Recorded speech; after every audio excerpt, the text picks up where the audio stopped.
Welcome to Public Health on Call, a podcast from the Johns Hopkins Bloomberg School of Public Health, where we bring evidence, experience, and perspective to make sense of today's leading health challenges. If you have questions or ideas for us, please send an email to publichealthquestion@jhu.edu. That's publichealthquestion@jhu.edu for future podcast episodes. This is Lindsay Smith-Rogers. There's a mysterious respiratory illness harming dogs, and veterinarians aren't sure what it is or what it means for our pets. Today, Johns Hopkins veterinarian Meghan Davis talks to Stephanie Desmon about atypical canine respiratory disease, why we don't yet know what's causing it, and how scientists are working to discover the culprit. Let's listen. Meghan Davis, thanks so much for joining me. It's a pleasure. Thanks for having me. So today I want to talk to you about this mysterious respiratory illness in dogs. So first of all, what is it and what are we seeing? That's a great question. So right now, we don't quite know exactly what it is or if it isn't it, but it's being called atypical canine respiratory disease. And it appears to be potentially a little bit worse on the West Coast and was really a lot of the cases that we've been seeing have come out of Oregon, but now we've had reports of mysterious illness in multiple states. What seems to be a little bit unusual is sometimes the speed with which dogs become very sick very quickly. So having disease like a cough, which is what we have associated the most with this disease, can also be seen in a lot of other fairly routine illnesses that dogs get, like kennel cough, which is caused by Bordetella. And so having a cough in and of itself doesn't necessarily mean that a dog has this particular syndrome. And what's happening is that some dogs become really, really sick and some may die. And so that's flagged or raised concern. However, what we are trying to do in terms of identifying which cases may be specific to this unusual pattern is to have a case definition. And what a case definition is you're saying, okay, it's not something we already know. So these would be dogs that have been tested against a lot of the known pathogens and found to be negative for those pathogens. So they've had samples taken by a veterinarian and sent to a laboratory for this testing. And they have these respiratory patterns, whether they're mild or more severe, especially the most severe cases that progress to pneumonia and other outcomes. So it's going to take a little bit of time as we have enough of these cases and are able to do further testing on their samples to be able to determine, is this something that we've had for a long time? Is it a bunch of different things? And we're just seeing cases now because it's coming into the winter in North America, and we see lots of respiratory cases increase in the winter in North America. Or is there something new? And that's the puzzle that we still have. So how worried should we be? Like what kind of numbers are we talking about of sick dogs? Well, I think we don't yet know because we don't have a really good system for surveillance in place.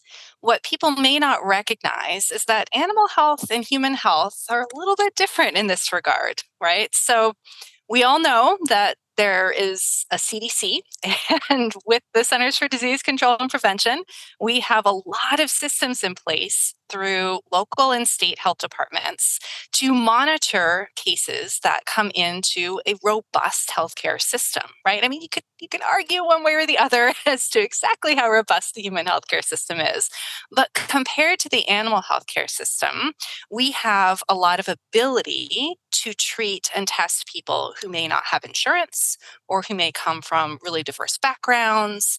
And even though access to healthcare could be somewhat limited, it's not as limited as what we see in veterinary medicine. So veterinary medicine, you have to be able to pay, right, to go to a veterinarian. And so this means that you don't necessarily get to see all of the cases or have a strong system in place where you can do testing on every single animal. I mean, I know I'm a veterinarian, but I also take my animals to the vet. And yeah, you have to plan for that economically. And that may restrict some of the cases that we're seeing and limit our ability to really understand what's going on. So we're a little alarmed about this. So why are we alarmed? I think we're alarmed because of the progression to very severe disease very quickly in some of the animals. That's always a concern. I think we all have a much better recognition now in our what I'm calling our pandemic plus era, right? This period of time after the official pandemic has ended, where we're still having lots of disease caused by not just SARS-CoV-2 in humans, but also influenza and RSV.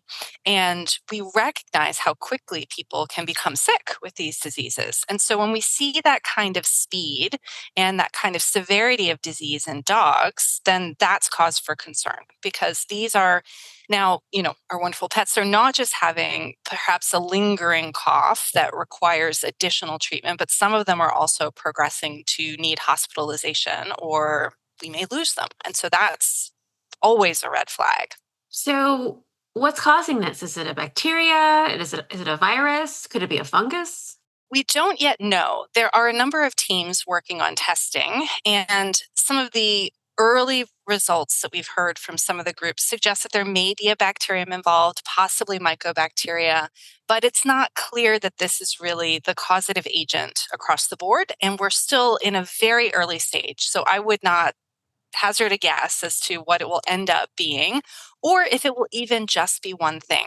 As I said, sometimes when you have a case definition, like it's not one of the things we've tested for, and we do see disease, doesn't mean that it's all caused by the same thing or that it's necessarily an emergent or novel pathogen. Looking to see if that may be the case is, of course, a prudent thing to do, and that's what's happening. So we'll know a little bit more as we start to get more results coming out of research teams and veterinary diagnostic laboratories. And could this spread to humans? At the moment, I have not seen any evidence for this. Whether it could happen sporadically remains to be seen. Certainly, when we look at a very major outbreak that's still going on in wild bird and domestic poultry populations, which is this now in its multi-year span of the avian flu outbreak, we do see sporadic human cases, but not very often. And most of these we've been able to identify have been with people who work with the sick birds, who are involved in some of the activities meant to mitigate the spread. And so we know that these are very highly exposed people. So whether there could be something like that, we don't yet know. And it takes very strong One Health surveillance systems in place to be able to identify cases that may not happen all the time, or events that may not happen all the time.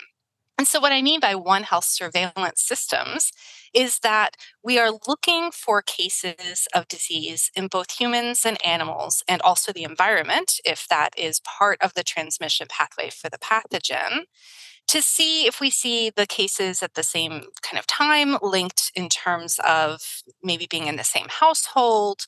And this requires a lot of communication between our human health officials and our animal health agencies and anyone who might be involved on the environmental health side. Right now, we don't have any evidence coming out of these systems, but of course, making these systems more robust should be our goal moving forward, especially given the lessons from the pandemic.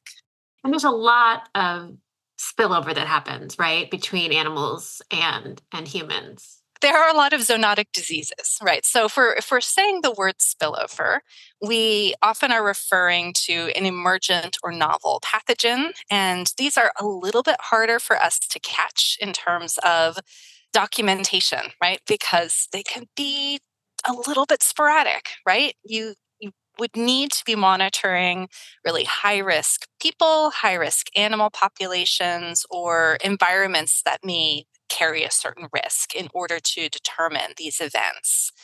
However, we recognize that zoonotic pathogens, of which, most of our emerging pathogens tend to be zoonotic, are ones that will spread from animals to humans. You can also have from humans to animals, and that these can occur with some frequency depending on what you're talking about. So let's take something fairly common like Salmonella or Campylobacter. that you might find in retail meat, right? Because they are carried by a lot of the animals that we raise for our food. So how are dogs getting sick? I mean, I know dogs mostly just hang out at home or in the park. Like, how are they getting sick from one another? With any infectious disease, transmission usually occurs through either direct or indirect contact. And so that means that the dogs at highest risk are going to be those who either travel a lot, for example, dogs on the dog show circuit, or dogs that have a lot of contact with other dogs, for example, at dog parks, or if they're boarded. Of course, that risk can vary. Right. So if you have a small group and it's the same dogs all the time who are in that group, then the risk may be lower than if it is a dog who's coming into a kennel with a lot of turnover and a lot of different dogs coming in and out. And so I think, generally speaking, with any respiratory disease that is infectious, we think about these settings as being settings of higher risk. And so what people can do if they're really concerned is limit the contact that their dog has with these environments. What sort of lessons can we learn from this kind of an outbreak? And what do we learn about sort of how we keep everyone safe going forward? That's a great question. What I say is the biggest thing that we need to continue to invest in and perhaps expand our investment in is in these surveillance systems. So we do have a number of ways in which we get reporting of disease that is unusual from veterinarians on the animal health side. And there are some ways in which we can link these data to the same kinds of events in people. What would be really nice is to see a greater investment in this system so that we make this kind of reporting a little bit more systematic and in a way that we can start to see things in real time and help us make it possible to have our animal health authorities intervene a little bit more quickly and make sure that the human health authorities are aware as well. And so what I mean by this is if there are cases where you might see disease in both people and animals, that we can identify that very quickly and respond as quickly as possible. And so speed is usually of the essence. The other area where investment would be useful is in improved diagnostics on the veterinary side. So our animal health laboratories are wonderful and they have really great resources, but they are not necessarily at the level of some of the human diagnostic laboratory systems. And being able to do more routine testing of especially the cases where people may not be able to afford to run a test would be a wonderful way to have better surveillance and a better peek into a larger group of dogs, not just dogs who are owned by people who can afford these tests, but also those who are, maybe coming out of these potentially higher risk environments where you have a little bit more crowding of the dogs and maybe other kinds of exposures that we would need to be able to track and monitor. And as we progress on this, like, what are you looking for and looking to learn? What I'm looking to learn from this is a couple of things. The first is when you have clusters of a disease that, is like pneumonia or a cough, it's not very specific. And it can be caused by a lot of different things. And I'm really curious to see as we start to dig in terms of the diagnostics, if we do have something that's emergent or if what we're actually seeing is better reporting by owners and better care seeking, such that maybe we're starting to see something now that's actually been there for a little while, and we would be able to understand how it has developed over time. And I guess the most important question is, how do we keep our pets safe? That's always a good question. And as I said before, if you are concerned about your pet and you've been planning a lot of travel, you're going to have your pet boarded, perhaps over the holidays, make sure that they're vaccinated against all of the usual suspects. There are many different things that can cause this kind of respiratory disease, and we have vaccines for some of them.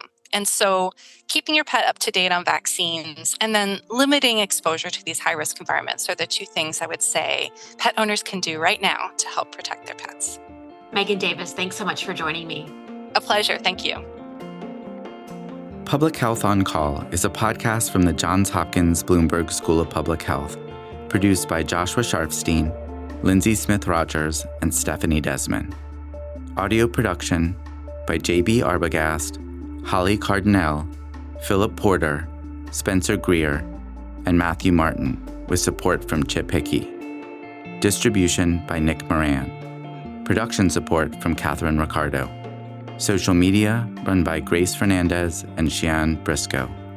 If you have questions or ideas for us, please send an email to publichealthquestion@jhu.edu. That's publichealthquestion@jhu.edu for future podcast episodes.